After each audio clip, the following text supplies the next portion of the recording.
You know what happens to snitches, right? They disappear. The voice belonged to Blair Pierce, 17 years old. Flawless highlights catching the afternoon sun at the downtown Millbrook bus stop. Her designer leather jacket probably cost more than most people's monthly rent. She leaned close enough that Reese Morgan could smell her vanilla perfume mixed with something sharper underneath. Fear, maybe, or fury. Reese stood perfectly still, gray hoodie pulled up against the October chill, backpack straps adjusted just so across her shoulders. Her brown eyes tracked the movement of Blair's hand as it reached for the phone Ree held, but she didn't pull away. Around them, the 4:30 p.m. rush painted the sidewalk in long shadows. Commuters hurried past, earbuds in, eyes down, pretending not to notice the confrontation unfolding near the bus schedule board. "I asked you a question." Blair's perfectly manicured fingers closed around Reese's phone screen. Two other girls flanked her like bookends. Brooke Santos, tall and broad-shouldered, blocked the nearest exit with her athletic frame. Rachel Webb stood slightly behind, phone already raised. Recording, always recording. Reese's grip tightened on her device, but her voice came out measured, almost bored. "And I told you 2 weeks ago I have nothing to say to you." Something flickered across Blair's face. Then, not anger exactly, more like recognition that this wasn't going according to script. Usually, when Blair Pierce showed up with her crew, people folded, deleted whatever she wanted deleted, apologized for existing. Reese Morgan, scholarship student from the wrong side of Millbrook, should have been the easiest mark yet. Instead, Reese's free hand drifted to her backpack strap, fingers brushing against something small and round clipped there. A body camera, cylindrical and compact, the kind joggers wore for safety. Blair had noticed it before, dismissed it as some cheap accessory. Now she watched Reese's subtle adjustment with narrowed eyes. "That little toy isn't going to save you." Blair yanked harder on the phone. Reese let it go. The device clattered onto the concrete between them, screen down. Reese didn't bend to retrieve it. Her gaze swept the bus stop instead, cataloging details with practiced efficiencies. 3 security cameras mounted on light poles, their lenses covering overlapping fields of view. The bank across the street with its external ATM camera pointed directly at this intersection. The coffee shop window where a barista paused mid-wipe to stare. Witnesses everywhere. "If you knew how to look?" "You really should have thought this through," Ree said quietly. Blair's laugh came out sharp and brittle. "Everything changes when I press send." She pulled out her own phone, finger hovering over a screen Ree couldn't see.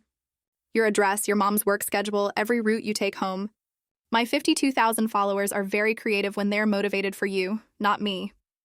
The words hung in the autumn air between them. Blair's smile faltered. Behind her, Rachel shifted weight from foot to foot, uncomfortable. Even Brooke looked uncertain, glancing back toward the parking lot where they'd left Blair's car. The words hung in the autumn air between them. Blair's smile faltered. Behind her, Rachel shifted weight from foot to foot, uncomfortable. Even Brooke looked uncertain, glancing back toward the parking lot where they'd left Blair's car. If you want to see how the powerless become powerful, hit that like button and subscribe, because what happens next will rewrite everything you think you know about justice. The confrontation at the bus stop wasn't random. Nothing about Reese Morgan was random, though most people at Ashford Prep Academy had made the mistake of assuming otherwise. She'd transferred in mid-September, a scholarship kid who kept her head down and her mouth shut. Perfect prey for someone like Blair Pierce, whose family name decorated the Humanities Building and whose Instagram stories set trends 3 states over. But 2 weeks ago, Ree had been in the wrong place at the right time. The parking lot behind Ashford Prep had been empty that Tuesday evening, except for Reese's aging Toyota, parked under a broken streetlight while she waited for her mother's shift to end. Detective Sarah Morgan worked late often, and Ree had learned to make productive use of empty hours. Homework spread across the passenger seat, earbuds playing classical music to drown out the distant traffic noise. The crash of breaking glass shattered her concentration. Through the windshield, Reese watched Blair Pierce take a tire iron to a cherry red Mercedes 2 rows over. The violence was methodical, almost choreographed. Driver's side window first, then the passenger side. Each strike precise enough to shatter without triggering the alarm. Blair's face was illuminated by her phone's flashlight propped against the Mercedes's hood, recording the whole thing. Reese's hand moved to her dash cam before conscious thought caught up. The device her mother had insisted on installing 6 months ago after a hit and run in their neighborhood went unsolved. Always recording when the engine was on, storing footage on a cloud backup the instant it detected motion. The entire vandalism took 90 seconds. Blair finished with a spray-painted message across the hood. The words too crude to be anything but personal. Then she was gone. Red tail lights disappearing around the corner, leaving only broken glass sparkling under the streetlight Reese's car had avoided. Reese sat frozen for a full minute before pulling out her phone. Her mother's voice echoed in her memory from a dozen dinner table conversations about evidence preservation. Document everything: time, date, location. Witnesses if possible. Let the system work. She'd sent the dashcam footage to her personal cloud storage, then sat with her finger hovering over the phone's dial screen. Calling the police meant reports, questions, potential retaliation. But the Mercedes belonged to Emma Zhao, another junior at Ashford, whose only crime was beating Blair for prom committee chair last spring. Leaving Emma to deal with the fallout alone felt like complicity.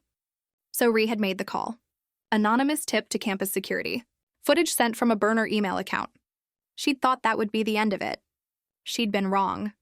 Blair had connections everywhere at Ashford Prep. Within 48 hours, security footage from the parking lot had mysteriously corrupted. The administration launched a half-hearted investigation that went nowhere. And somehow, through channels Ree still didn't fully understand, word had gotten back to Blair that someone had witnessed the vandalism, someone with evidence.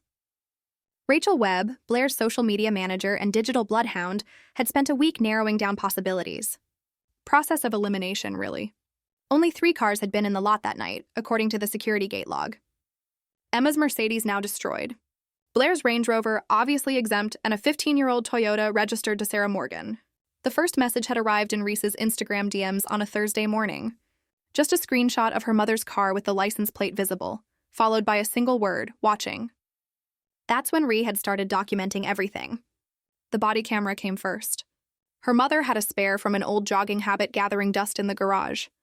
Reese clipped it to her backpack strap positioned at chest height for optimal recording angle.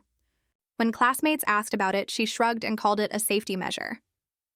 The doxing threats had started by then anyway. Easy enough to justify. The harassment escalated in layers, each more invasive than the last. Blair's first move was social, turning Ree into a ghost at Ashford Prep. Lunch tables emptied when she approached. Group project partners requested reassignments. Even teachers seemed to avoid calling on her as if her social leprosy might spread through eye contact. Then came the digital assault. Rachel created the fake account on a Monday morning. Username Reese's Secrets. The profile picture was a blurred photo of Ree from behind, ominous and anonymous. The bio simply read, "She's been watching. Now we watch back." The first post was a deep-faked video showing Reese supposedly shoplifting from the drugstore downtown. Professional quality seamlessly edited. Utterly false. Within 2 hours, it had 500 views and climbing. Students whispered in hallways. Teachers gave her suspicious looks. The principal called her into his office for a conversation about integrity that made her skin crawl with injustice. Ree sat in Principal Vance's oak-paneled office, the stuffed bookshelves and framed diplomas closing in around her, and recited her defense with mechanical calm. "That video is fabricated. I can provide receipts for every purchase I made that day. I can show you the route I walked, time-stamped with location data. I can prove this is harassment." Principal Vance had folded his hands across his desk, his expression caught between sympathy and exhaustion. "Ms. Morgan, I understand this is difficult. Teenagers today face pressures my generation never imagined, but making accusations about your classmates won't improve your situation. Perhaps if you focused more on fitting in rather than standing out." "Fitting in?" Reese had repeated the words flatly. "You mean stay quiet while someone destroys my reputation with lies? I mean choose your battles wisely." His tone sharpened. "The Pierce family has been generous to this institution. I'm not suggesting you've done anything wrong, but I am suggesting that sometimes the mature choice is to let things go." Ree had walked out of that office understanding exactly where she stood. The system wasn't going to protect her. Adults would look the other way as long as it was convenient. If she wanted justice, she'd have to build the case herself. So she started keeping the log, every incident documented with the precision her mother brought to police reports. Date, time, location, witnesses present, screenshots of every threatening message backed up to 3 separate cloud accounts. Photos of her vandalized locker, the spray-painted word rat still visible in her phone's gallery. The audio recordings of Blair's confrontations captured on the body camera that suddenly seemed less like paranoia and more like survival equipment. By the end of week 2, Ree had 47 documented incidents. She compiled them into a single file formatted according to Title IX complaint standards she'd researched at 2 in the morning. The email she sent to Ms. Ortiz, Ashford's Title IX coordinator, was a masterpiece of legal precision. Subject line: ongoing harassment documentation request, timestamped acknowledgement. The body of the email laid out patterns, escalation, failures of institutional response. She CC'd Principal Vance, the school counselor, and the district superintendent. At the bottom, a single line in bold. This constitutes formal notice under Title IX of the Education Amendments Act of 1972. Institutional liability attaches upon receipt. Ms. Ortiz had responded within an hour. A brief acknowledgement, carefully neutral, but Ree could read between the lines. The school was now legally obligated to investigate. The clock had started ticking on institutional liability. Whatever happened next, there would be a paper trail. 3 days later, Blair cornered Ree in the library. The school library at Ashford Prep occupied the entire 3rd floor of the Humanities building. All soaring ceilings and floor-to-ceiling windows that flooded the space with natural light. Ree had claimed a study carrel in the back corner, surrounded by dusty reference volumes nobody touched anymore. It was quiet here, safe until it wasn't. Blair materialized between the stacks. Her entrance timed perfectly to coincide with the librarian's lunch break. Rachel and Brooke followed, forming a loose semicircle that boxed Reese into the corner. No cameras back here, no witnesses, just rows of forgotten books and the distant hum of the heating system. You sent a complaint. Blair's voice was soft, almost conversational. To Title IX, about me.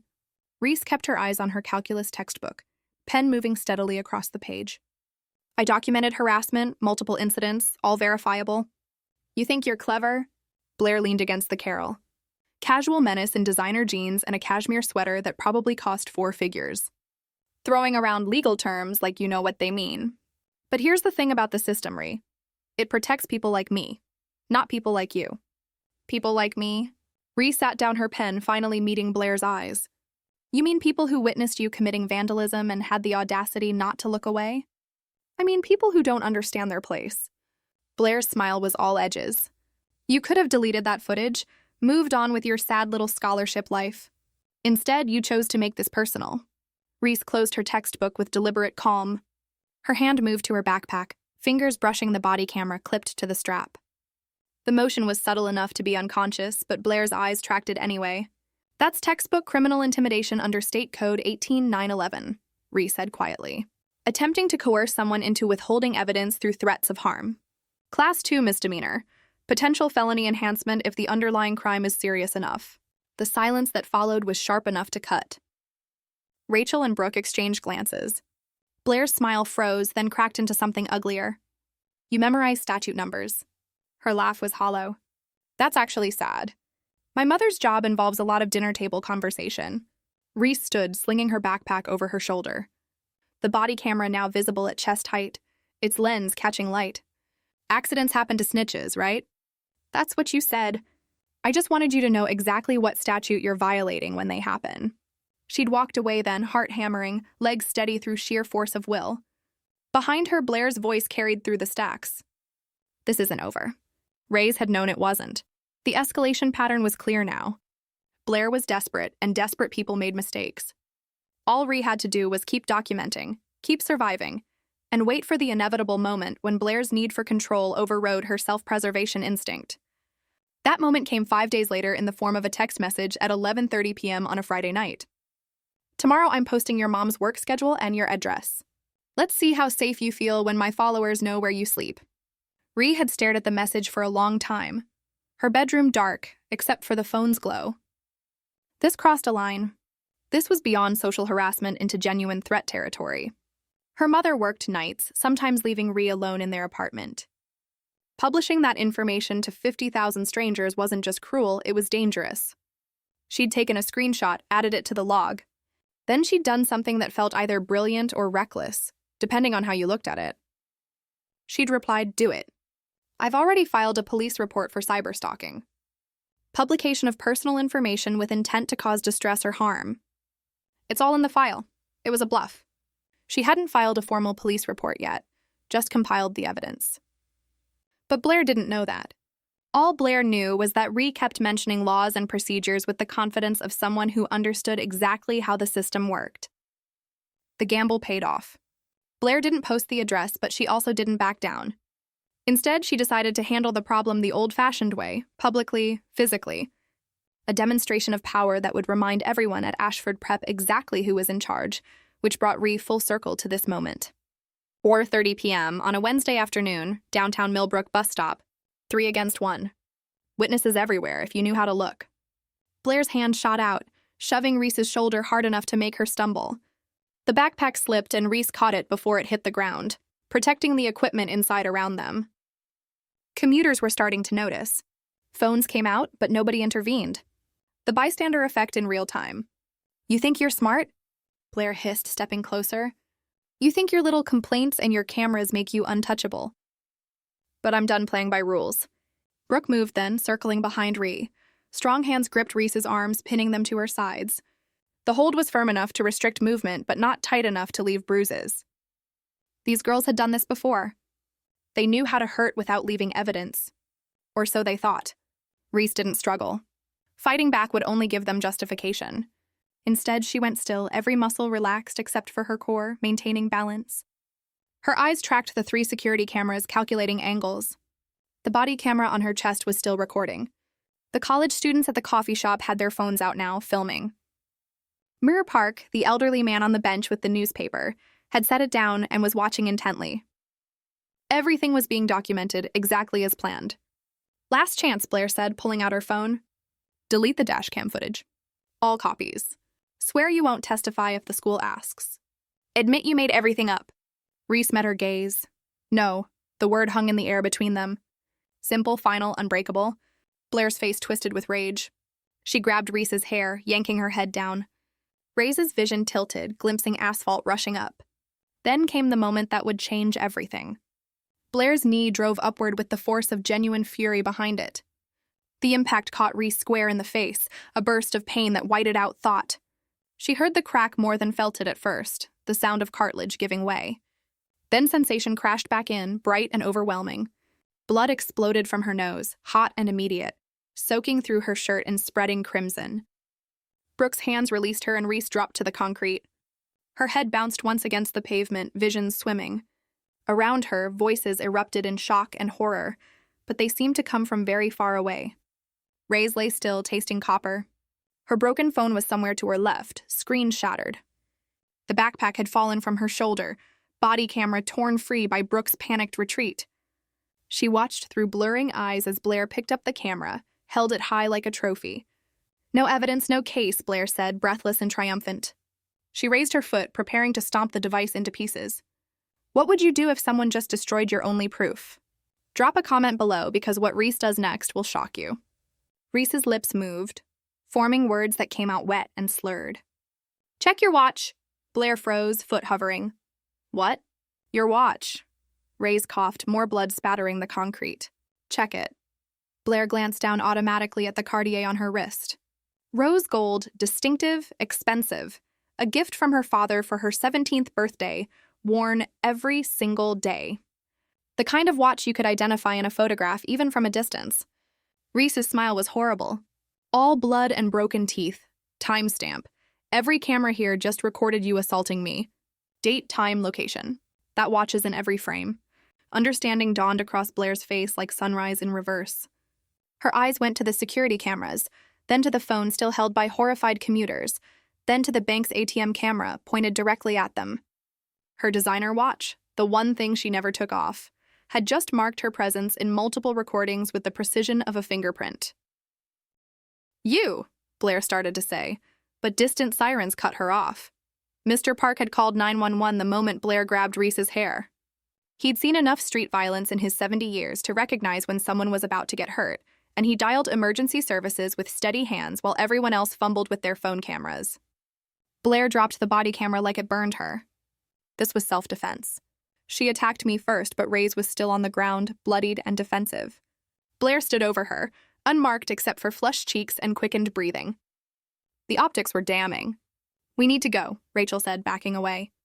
Her phone was still up, still recording, her face pale with shock. "Blair, we need to leave right now." Brooke had already made it to the parking lot, running despite the ankle she'd twisted in her haste to release Rhee. Rachel followed, stumbling over her own feet. Blair stood frozen for one more second, looking down at Rhee like she couldn't quite believe what had just happened. Then she ran too, designer jacket flapping, expensive sneakers slapping against concrete. By the time the police cruiser pulled up, all three girls had vanished into the maze of downtown streets. Officer Rivera stepped out of her patrol car, took one look at Rhee's broken face, and immediately called for an ambulance. She crouched beside Rhee, her hand gentle on her shoulder. "Don't move. Paramedics are 2 minutes out. Can you tell me your name?" "Rhys Morgan." The words came out mushy through split lips and swelling. "Men. My mother is Detective Sarah Morgan. Badge number 4721. I want to press charges." Officer Rivera's eyes widened fractionally. Every cop in Millbrook knew Detective Morgan. 20-year veteran, decorated, tough as nails. And someone had just assaulted her daughter in broad daylight. "Who did this?" Rivera asked, pulling out her notebook. Rhee's hand moved to her backpack, fingers closing around something inside. She pulled out a printed document, pages protected in a plastic folder. The harassment log, 47 incidents, all documented, all time-stamped. The entire case already compiled and ready for prosecution. "Blair Pierce," Rhee said clearly, "and I have evidence." The ambulance arrived, its siren joining the chaos of downtown traffic. Paramedics loaded Rhee onto a stretcher, their hands efficient and gentle. Officer Rivera walked alongside, still taking notes. Around them, witnesses clustered, giving statements, offering their phone footage as evidence. Mir Park approached with the body camera Blair had dropped. "She tried to destroy this," he said, handing it to Officer Rivera. "Might want to preserve it." The officer bagged it carefully, evidence tag already prepared. Behind her, more patrol cars arrived. Someone had called this in as an assault in progress. And Millbrook PD was responding with the kind of attention they gave attacks on officers' families. As the ambulance doors closed, Rhee caught one last glimpse of the bus stop, the blood on the concrete, the scattered phones of witnesses, the security cameras that had captured everything. The trap had worked perfectly. Blair Pierce had spent 2 weeks trying to silence Rhee through intimidation and harassment. She'd escalated at every opportunity, pushing harder each time Rhee refused to back down. And now, in front of dozens of witnesses and multiple cameras, she'd committed felony assault on the daughter of a decorated detective. The powerless had just become very, very powerful. And Part 2 would show exactly what happened when the legal system stopped being a shield and became a weapon. The emergency room at Millbrook General smelled like antiseptic and old coffee. Fluorescent lights hummed overhead, casting everything in harsh white that made the blood on Rhee's shirt look almost black. She sat on a gurney in curtained Bay 7, paramedics having stabilized her nose with gauze packing that made breathing through her mouth necessary and painful. Officer Rivera stood nearby, still taking notes. Around them, the organized chaos of a Wednesday evening shift played out. Nurses called orders across the room. Monitors beeped rhythmically. Somewhere down the hall, a child cried. Detective Sarah Morgan arrived like a force of nature. She pushed through the curtain, still in her work clothes, badge clipped to her belt and face carved from stone. For 3 seconds, she just stared at her daughter, taking in the blood and swelling and the awful angle of Rhee's nose. Then she crossed the space between them and pulled Rhee into a hug, careful enough not to jar injured tissue. "I'm okay," Rhee said into her mother's shoulder, the words muffled by gauze and emotion. "You're not." Sarah pulled back, hands gentle on Rhee's face, examining the damage with a cop's practiced eye. "But you will be." Officer Rivera cleared her throat. "Detective Morgan, your daughter has been very cooperative. She's provided a comprehensive statement and multiple pieces of evidence." Sarah turned and Rivera actually took half a step back. Detective Morgan's reputation in Millbrook PD was legendary. 2 decades of putting away everyone from petty thieves to organized crime figures with a conviction rate that made prosecutors love her and defense attorneys dread her. And someone had just attacked her child. "Walk me through it," Sarah said, her voice deadly calm. Rivera did. The assault at the bus stop, the multiple witnesses, the surveillance footage from 3 city cameras, plus the bank's ATM, the body camera that had survived Blair's attempt to destroy it, the printed harassment log Rhee had been carrying. Most importantly, the identities of all 3 attackers and their current location status, which was unknown. Sarah listened without interruption, her expression never changing. When Rivera finished, she simply nodded. "I want copies of everything. All footage, all statements, the works. And I want an APB out for Blair Pierce, Rachel Webb, and Brooke Santos. Assault and battery at minimum.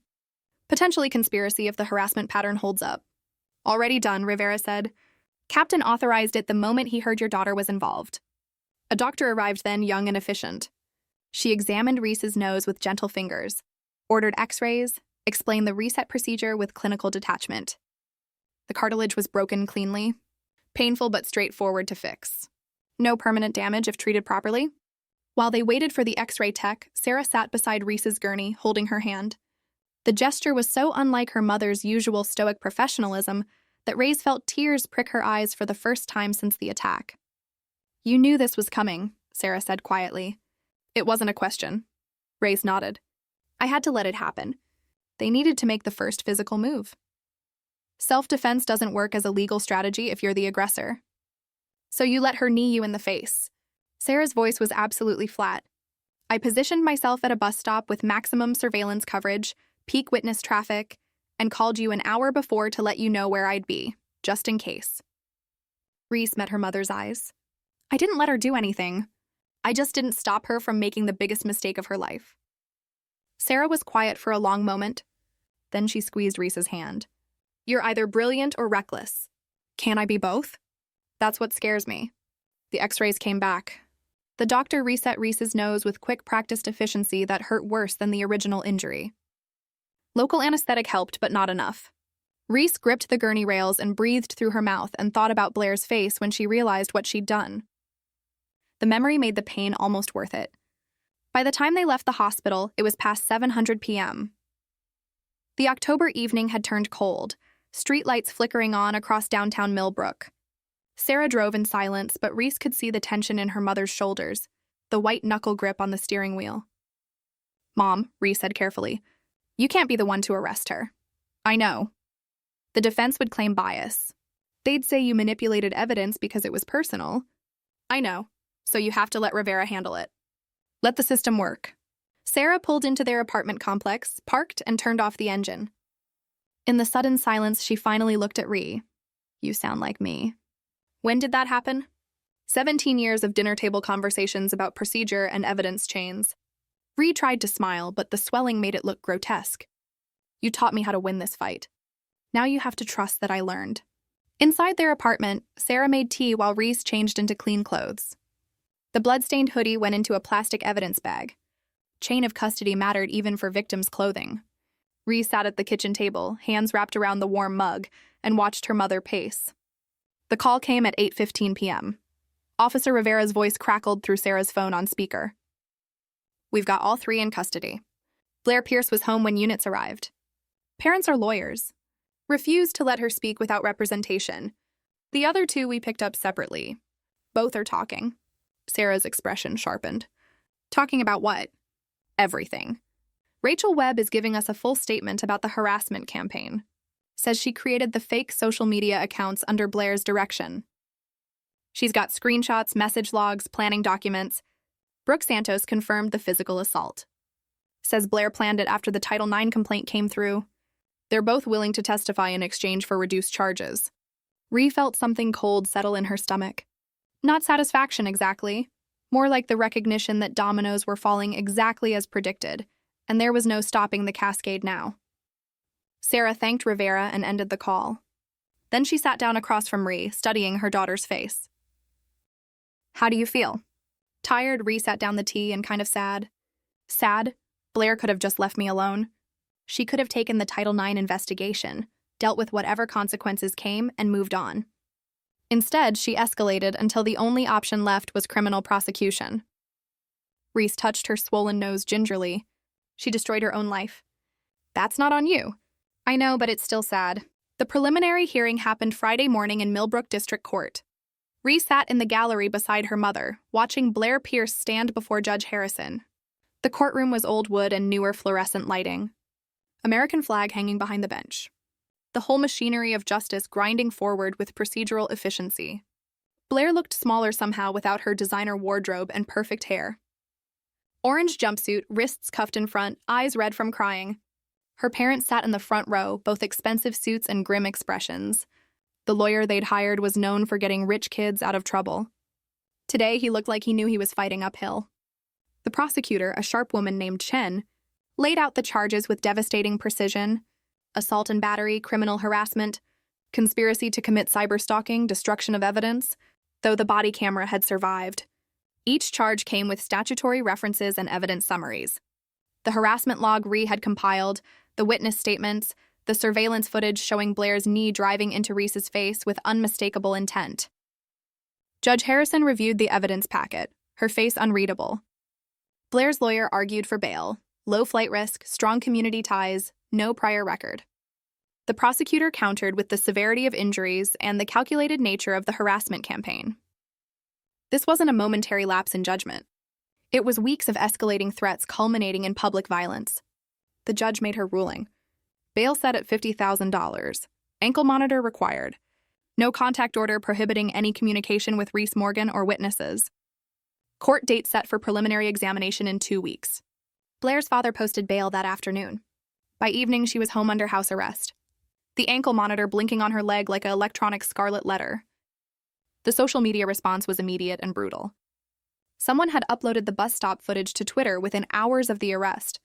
Surveillance camera angle clear enough to show everything: Blair's face, the assault, Reese on the ground bleeding, the timestamp proving it was recent and real. The video went viral overnight. 50,000 views became 500,000, became 2 million. Blair's carefully curated Instagram presence. Her 52,000 followers who had trusted her feminist advocacy and anti-bullying stance turned on her with the fury of the betrayed. Rhee watched the follower count drop in real time: 52,000, 43,000, 27,000. Brand partnerships announced they were severing ties. Stanford University, where Blair had applied early decision, issued a statement that applications were evaluated holistically and criminal charges would be considered in admissions decisions. By Monday morning, Blair had 11,000 followers left. The comments on her last post, a motivational quote about girl power from 3 weeks ago, were savage. Ashford Prep Academy announced its own investigation Tuesday morning.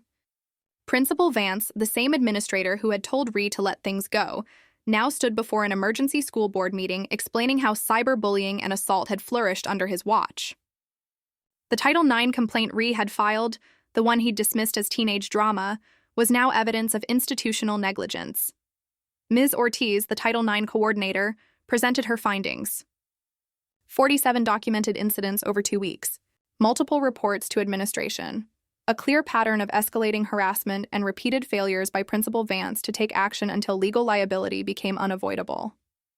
The board voted for a comprehensive policy review, mandatory anti-bullying training for all staff, anonymous reporting systems, and Ms. Ortiz was promoted to assistant principal with specific oversight of student safety. Principal Vance was placed on administrative leave pending further review. The criminal case moved forward with mechanical inevitability. Rachel and Brooke, having given full statements, were offered plea deals, accessory charges, mandatory counseling, probation. They took the deals gratefully, their testimony solidifying the case against Blair. Blair's lawyer tried everything. Motion to suppress the surveillance footage, denied. Motion to exclude the harassment log, denied. Character witnesses testifying to Blair's good works undermined by the video evidence that showed exactly who she was when consequences seemed distant.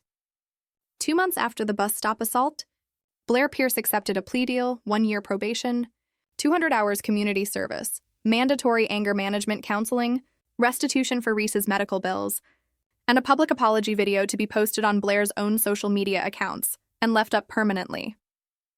The video went up on a gray February morning. Blair sat in her bedroom, face bare of makeup, eyes hollow. She read from a prepared statement about accountability and acknowledging harm. The words were legally vetted and emotionally empty. Comments were disabled, but shares weren't. Within hours, it had been downloaded and re-uploaded to dozens of reaction channels and commentary videos. Blair Pierce, influencer, had become Blair Pierce, cautionary tale. Reese returned to Ashford Prep Academy 3 weeks after the assault. Her nose had healed with only a slight bump, easily covered by makeup when she bothered. The real changes were harder to see. Students who had previously avoided her now nodded in hallways. A few approached with careful apologies for their silence. Others kept their distance, but the mockery was gone, replaced by something like respect, or maybe just weariness. Rhee had proven she couldn't be pushed around, and nobody wanted to test whether that extended to retaliation. Ms. Ortiz called her into the new student safety office during second period. The space was bright and welcoming, posters about consent and reporting procedures covering the walls, a far cry from Principal Vance's intimidating oak panels. "How are you adjusting?" M. Ortiz asked, genuine concern in her voice. "Fine," Ree settled into the offered chair. "Weird, but fine." "I wanted to thank you," Ms. Ortiz folded her hands on her desk. "Your documentation and courage exposed serious failures in how we handle harassment. The policy changes we're implementing will protect other students. That matters." Ree nodded slowly. She'd thought about this a lot during recovery. The personal victory felt good, but the systemic change felt important. Will it be enough? Probably not. Ms. Ortiz's honesty was refreshing. There will always be people who abuse power, but now we have better tools to respond, and students know reporting works. That's not nothing. A letter arrived at Reese's home in early March. Heavy paper official seal. Inside was an invitation to testify before the state legislature's education committee. They were drafting new cyberbullying legislation and wanted victim perspectives on enforcement and institutional accountability. Ree held the letter, reading it 3 times. This was bigger than Ashford Prep, bigger than Blair Pierce. This was a chance to shape laws that would protect students across the entire state. But it also meant going public. State Capitol news cameras, her face and name attached to testimony that would live in government records forever. The harassment might start all over again, but worse, broader, anonymous. "What do you think?" Ree asked her mother over dinner that night. Sarah considered the question seriously. "I think you've already paid a high price for doing the right thing." "Nobody would blame you for saying no." "That's not what I asked. I think you already know what you're going to do." Sarah smiled slightly. "You just want permission to be scared about it." "I am scared." "Good. Fear means you understand the stakes." Sarah reached across the table, squeezing Reese's hand. "But this time you won't be alone. Whatever you decide, I'm with you." Ree thought about Blair's desperate escalation, about Rachel and Brooke following orders because speaking up seemed harder than complying, about Principal Vance looking away because addressing the problem was inconvenient, about all the students at Ashford who had watched her suffer and said nothing. She thought about Mr. Park calling 911 when everyone else just filmed, about Ms. Ortiz pushing for change despite institutional resistance, about Officer Rivera taking a 17-year-old's evidence seriously enough to build a real case. Not everyone looked away. Some people helped, and maybe by going to the legislature, Ree could help build a system where looking away became harder and helping became easier. She picked up her phone, pulled up the email address from the letter, and began typing her response. 3 months later, Ree stood in the state capitol rotunda waiting to testify. The marble floors gleamed under chandeliers. Around her, lobbyists and legislators and citizens moved with purpose through the building's arteries. Somewhere above, in Committee Room 14, a microphone waited. Her mother stood beside her, solid and steady. Ms. Ortiz had driven up that morning for support. Even Emma Xiao, whose vandalized Mercedes had started this whole cascade, had come to watch. A legislative aide called Reese's name. Time to testify. She walked toward the committee room, each step echoing. The aide held the door open. Inside, state representatives sat in a semicircle, some listening intently, others scrolling phones. The committee chair gestured to the witness table. Reese sat, adjusted the microphone, looked out at the faces that would decide whether her experience mattered enough to change laws. Then she began to speak. The testimony lasted 40 minutes. She walked the committee through the harassment, the institutional failures, the escalation to physical violence. She explained documentation strategies and why evidence preservation mattered. She answered questions about social media platforms and school policies and what would actually help vulnerable students. When she finished, the committee chair thanked her. Several representatives nodded approval. One asked for copies of her harassment log as a model template for the bill's enforcement guidelines. Ree stepped away from the microphone, legs shaky with adrenaline crash. In the gallery, her mother smiled. Real pride, the kind that had nothing to do with grades or achievements and everything to do with character. Outside the Capitol, news crews waited. Ree gave 3 interviews, keeping her answers focused and professional. By evening, her testimony was trending on social media. Not viral like Blair's assault video, but steady. People sharing her story with comments about their own harassment experiences, about institutions that failed them, about fighting back when silence seemed easier. Her phone buzzed, a message request from a username she didn't recognize. Phoenix Rising 2025. Reese stared at the notification, finger hovering between accept and decline. The username could be anyone. A supporter, a journalist, Blair trying to circumvent the no contact order, another bully looking for a new target. But it could also be someone who needed to know that speaking up was possible. That documentation worked. That the system could be made to care if you understood how to force it. She thought about who she'd been 4 months ago. Quiet, careful, trying to disappear. And who she was now. Visible, vocal, unafraid to take up space because she'd learned the most dangerous thing wasn't being seen. It was being silenced. Ree accepted the message request. Whatever came next, she'd face it the same way she'd faced everything else. With evidence, with procedure, with the unshakable certainty that justice wasn't something you waited for. It was something you built case by case, documented, incident by documented incident, until the weight of proof became too heavy to ignore. They had thought kneeing her in the face would silence her. Instead, it had given her a microphone, and Reese Morgan had discovered she had quite a lot to say. And that wraps up today's video. Thanks so much for spending a little time with me on Karen Tales. Don't forget to like, subscribe, and ring the bell because the next videos is already on its